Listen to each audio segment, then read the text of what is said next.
வணக்கம். சென்னையில் ஆபரண தங்கம் சவரனுக்கு இன்று காலை 160 ரூபாய் குறைந்து 1,19,200 ரூபாய்க்கு விற்பனையாகிறது. சென்னையில் ஆபரண தங்கம் கிராமுக்கு 20 குறைந்து 14,900 ரூபாய்க்கு விற்பனையாகிறது. கடந்த சில நாட்களாகவே தங்கம் மற்றும் வெள்ளியின் விலை ஏற்ற இறக்கங்களை சந்தித்து வருகிறது.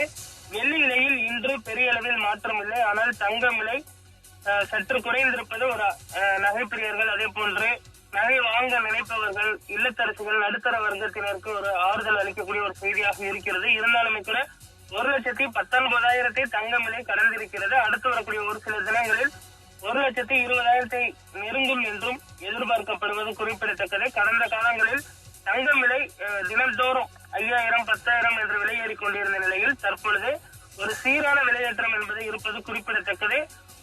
உலக நாடுகளில் மத்திய ரிசர்வ் வங்கிகள் அதிக அளவில் தங்கத்தை வாங்கி குவித்து வைத்திருப்பதனால் தங்கம் விலை தொடர்ந்து ஏற்ற இறக்கங்களை சந்தித்து வருவது குறிப்பிடத்தக்கது. இந்த தங்கம் விலை அடுத்து வரக்கூடிய ஒரு சில தினங்களில் மீண்டும் புதிய உச்சத்தை எட்டும் என்றும் எதிர்பார்க்கப்படுகிறது. குறிப்பாக கடந்த ஜனவரி மாதம் பார்த்தோம்னால் 1,34,000 வரை விலையேற்றம் கண்டிருந்தது குறிப்பிடத்தக்கது. தற்பொழுது மெல்ல தங்கத்தின் விலை குறைய தொடங்கியிருப்பதும் ஒரு நல்ல அறிகுறியாக பார்க்கப்படுகிறது. அடுத்த வாரம் முகூர்த்த நாட்கள் வரை இருக்கக்கூடிய சூழலில் தங்கம் விலை தற்பொழுது மெல்ல மெல்ல குறைய தொடங்கியிருப்பதும் குறிப்பிடத்தக்கது.